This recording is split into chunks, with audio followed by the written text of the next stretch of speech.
आज मैं ठोक के बोलने वाला हूँ, वो सीधे तुम्हारे और तुम्हारे बच्चों की गर्दन से जुड़ी हुई है। भुवनेश्वर की एक छत पर क्या हुआ पता है? तुम्हारे वहाँ किराए के कमरे में 7 फुट बम पका रहे थे और फक से धमाका हुआ, पूरा इलाका थर्रा गया। 26 साल का शहनवाज मलिक सीधे नर्क सिधार गया। ये अकेला नहीं था, इसके साथ इसकी माँ, इसकी महबूबा, इसके यार दोस्त भी उस मौत की साजिश में शामिल थे।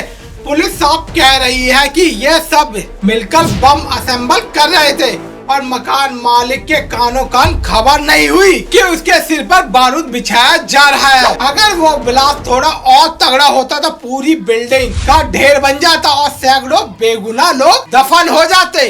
यह कोई इत्तेफाक नहीं है भाई, यह एक ऐसा खूनी पैटर्न है जो तुम्हारी आंखों के सामने बुना जा रहा है। उड़ीसा से लेकर उत्तर प्रदेश तक जहाँ जहाँ एक खास आबादी का जोर है, वहाँ ये कूड़ बम फटने की खबरें रोज का नाश्ता बन चुकी है। पश्चिम बंगाल का पूछे तो वहाँ तो डेली अखबारों में ये रोजमर्रा का धंधा बन चुका है। मुर्शिदाबाद में सो कॉल्ड साइंटिस्ट बम बना रहे थे और वहाँ भी एक की बलि चढ़ गई। आंकड़े सुनोगे तो रूह कांप जाएगी आपकी। भाई पिछले 30 सालों में 565 मासूम बच्चे इन कूड़ बमों की भेंट चढ़ चुके हैं, लेकिन सिस्टम की चुप्पी देखो, नाम तक बाहर नहीं आने दिए। दिल्ली के लाल किले वाला ब्लास्ट तो देखा ही होगा, जिसमें डॉक्टर उमर का खेल याद है ना? ये पूरी दिल्ली को ब्लास्ट से उड़ाना चाहते थे।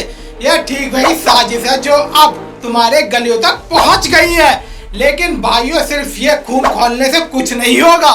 अब बात सीधी कार्रवाई की है। जो ये किराए के कमरों में मौत पक रही है ना, इसे रोकने की चाबी तुम्हारे ही हाथ में है। सबसे पहले गांठ बांध लो। अपने मकान की छत और कमरा किसी को भी देने से पहले 100 बार सोच ले। चंद रुपयों का लालच में अपने खानदान और मोहल्ले की बलि मत चढ़ा देना। बिना कड़क पुलिस वेरिफिकेशन के किसी अनजान चेहरे को अपनी दहलीज पर पैर ही मत रखने देना। याद करना, वो आज तुम्हारा किराएदार है। अगर किसी नियत में खोट है तो कल वो तुम्हारा कातिल भी बन जाएगा। अपनी आंखें और कान खुले रखो भाई। तुम्हारे पड़ोस में, तुम्हारी गलियों में या आसपास के ठिकानों पर कौन आ रहा है, कौन जा रहा है, का पूरा हिसाब रखो। अगर कोई रात के अंधेरे में संदिग्ध हरकत करता हुआ दिखे तो फौरन, या किसी घर में रसायन की गंध आ रही हो तो फौरन चौकन्ने हो जाए। यह भाईचारे का फर्जी चश्मा उतार फेंके और अपनी सुरक्षा को पहली प्राथमिकता बनाए। किसी भी शक होने पर सीधा पुलिस को फोन करें। डरने की जरूरत नहीं है, क्योंकि तुम डरोगे तो वो तुम्हें डराएंगे।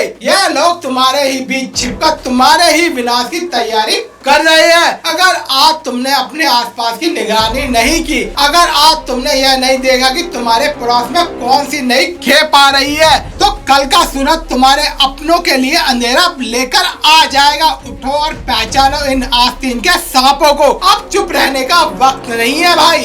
अगर अब भी गूंगे बहरे बने रहे तो समझ लेना, पछताने के लिए भी कुछ नहीं बचेगा। नस्लें भी नहीं बचेंगी आपकी।